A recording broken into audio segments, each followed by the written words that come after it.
For over 2 centuries now, the White House has come to stand as a symbol of America. Accordingly, most of us believe that we know what's inside it, formal meeting rooms, the Oval Office, and so on. But if you peel back the walls a bit further, the story gets strange, since the White House is also filled with rooms that most Americans never heard about. Unusual rooms that also reveal how the president and families actually live their day-to-day. And to be clear, I'm not talking about the Situation Room here. Did you know that the White House also has a movie theater, basketball court, calligraphy office, and the remains of an unused swimming pool? Not to mention the underground bowling alley, which I'd add is the third of its kind in the history of the building. Yet none of these rooms were part of the original plan. So why were they built, and what do they tell us about life there? Stay tuned to find out as we explore the rooms of the White House you never knew existed. I'm your host Ryan Sokash, and you're watching It's History. Before we discuss the novelties, I'd like to establish that the White House was always meant to be something far simpler. When George Washington approved the site for a new presidential house in 1791, the goal was, at least in many ways, restraint. Remember, America had just rejected the ways of the monarchy, and the last thing that the new public wanted was a symbolic palace. And so the building itself, designed by Irish-born architect James Hoban, was intentionally modest, by European standards at least. It was to be a large residence, yes, but not extravagant. This house was meant to be a place of work, a place to host events and live, all conveniently and safely under one roof. Yet, ironically, Washington himself, the man who called for the White House, never got to live there, since the house wasn't completed until 1800 when John Adams became the first president to move in, and when he did, it was still unfinished, drafty, and very uncomfortable. To be clear here, there were no modern amenities. In fact, fires were needed to heat the rooms despite the fact that central heating already existed as a technology, meaning life inside was truly modest. Even Abigail Adams famously dried laundry in what would later become the East Room. So yeah, early comforts were limited. Indoor plumbing came much later, and gas lighting wasn't installed until the mid-1800s. And as for electricity, it didn't arrive until the end of the century. And apparently, some of the early residents actually feared touching the switches. They didn't want to get shocked. But then, just when the modern amenities were finally installed, the house nearly disappeared altogether. For context, during the War of 1812, British troops marched on Washington and set fire to the president's house, gutting the interior and leaving only the stone exterior wall standing. It was rebuilt almost immediately, but the message was clear. This building would not remain static.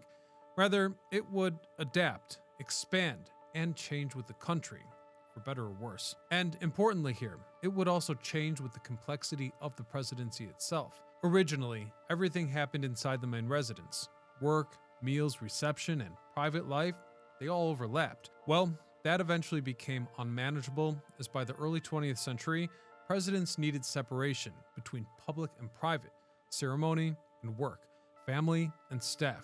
So that's when the concept of the various wings appeared. At the center remained the executive residence, the original house itself, where the first family lived and the state functions were held. From there, the West Wing became the center of presidential work, offices, advisors, and eventually the Oval Office itself, whereas the East Wing took over social functions, ceremonial entrances, and staff operations, while also buffering the first family's private living space above. And with that separation came new opportunity, since once daily work was moved outside the residence, rooms could be repurposed. That's right, spaces once meant for storage, utilities, or receptions can now serve very different needs. And the range of those needs would be somewhat amusing, since leaders over the years have transformed spaces for activities ranging from physical therapy, leisure, morale boosting, privacy, or even distraction. In other words, this was the point in history when the first of the White House's unusual rooms appeared. So, as the White House settled into its role as both a home and seat of power, one truth became clear very quickly. For better or worse, the building would evolve, and it didn't take long to do so. One of the first interesting features came in the form of private rooms for the First Lady. This was long overdue, since in the early White House, there was no real concept of privacy, especially for women. And I need to emphasize here that when the first presidents moved in, the house functioned like a public hall, meaning receptions, dinners, meetings, and social calls flowed through the same rooms where the family lived. The First Lady was expected to act as a hostess, social coordinator, and political partner, often entertaining dozens, if not hundreds of guests, and sometimes daily. That dynamic created a major problem. You see, unlike the president, the First Lady had no formal office, no defined workspace, and no schedule of hours. So this was something of a gray area. Her role was unofficial, but constant and expected, and it didn't take long before social obligations also blurred into the family's domestic life, bringing chaos, since there was nowhere to retreat once the doors were closed. So with that, private sitting rooms, later referred to as boudoir, emerged to facilitate the demands of her situation. These rooms were priceless to the functioning of the home. They gave the First Lady a place to manage correspondence and event planning, a space to meet trusted visitors, but away from public traffic, and just as importantly, a rare measure of personal privacy inside a building that was increasingly public-facing. Needless to say, these private rooms became essential, and they resolved something that the original plans never anticipated or even acknowledged. And surprisingly, in many cases, for the changes to come, it would be the same type of social pressures that pushed modernization forward. For example, by the late 19th century, indoor plumbing and private bathrooms were gradually installed, which were yet another enormous shift in comfort and privacy. It's hard to imagine now, but early presidents had to rely on chamber pots and shared facilities. And so, restroom facilities were added, and by the turn of the 20th century, in-suite bathrooms existed in the private residence, quietly transforming daily life at the top of American power. But what about the museum-like spaces? Well, as the house modernized, it also began preserving its own history, bringing yet more unique elements to the space. Take the China Room, which was formalized in the early 20th century and became a space dedicated to displaying presidential china. And importantly here, this isn't just about table settings. Each collection reflects the aesthetics, politics, and priorities of its era.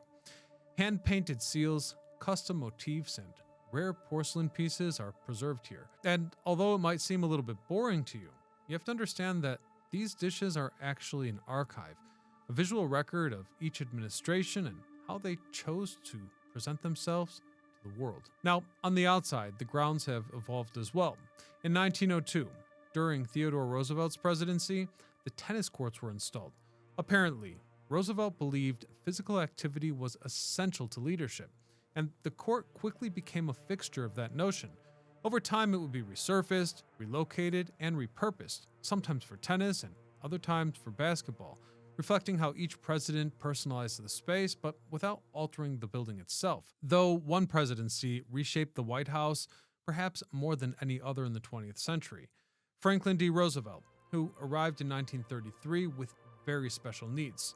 You see, to aid his mobility after polio, an indoor swimming pool was constructed in the West Wing. It wasn't recreational, it was needed therapy. This pool allowed Roosevelt to exercise privately, away from public view, in a time when presidents still conveyed that notion of dignity. However, the pool would ultimately be closed decades later in 1970 when the press briefing room was built above it. The basin still exists below the floor, though it's drained and now repurposed. Anyhow, World War II also brought some transformations to the house again. In 1942, a formal sitting room was converted into what became known as the map room. Here, large wall maps tracked the movement of Allied and Axis forces across multiple theaters of war. Grease pencils marked advances and setbacks, and according to most accounts, Roosevelt received daily briefings in this room, using it as his nerve center to understand how the global conflict was unfolding in real time. Today, the room no longer serves a military function, but it does remain as a reminder that some of the most consequential decisions of the war were guided from within its walls. Furthermore, during the Second World War, Roosevelt installed the White House movie theater, now known as the Family Theater. Films were shown privately for the president, his family, and guests, sometimes for a morale boost and other times for relaxation. Though when larger groups were invited, it was normally about propaganda or newsreels. The theater still exists and it's still in use, though the purpose has remained remarkably consistent.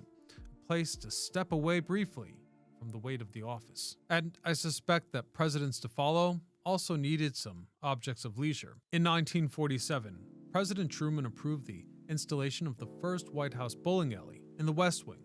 It was later removed, but the idea stuck. In 1969, during the Nixon administration, the current bowling alley was installed beneath the north portico. It remains in use today, a subterranean recreation space beneath one of the most photographed entrances in the world. So, in addition to the typical presidential spaces, we've now learned that the White House has facilities for sports, entertainment, and socializing. But the story doesn't end here, since as a primary symbol of America, it also needed cultural reinforcement. First off, we have the Vermeer Room. Established in the mid-20th century, it holds the White House's collection of gilded silver. Many of these pieces date back to the 19th century and were rarely used. Today, they're displayed as both art and artifact, curated primarily by the First Ladies. This room reflects how objects once meant for function became symbols of continuity and taste. A notion also found in a room not far from here. The White House Flower Shop operates as a permanent on-site floral studio, supporting estate dinners, ceremonies, and memorials, meaning every arrangement seen in official events is designed and assembled inside the building itself, often under intense time pressure and with diplomatic symbolism in mind. Similarly, the calligraphy office carries out a task that almost no one would expect. Official invitations, place cards, and ceremonial documents are still hand-lettered here. That's right, in the age of automation, this room preserves a craft tied directly to tradition, protocol, and formality.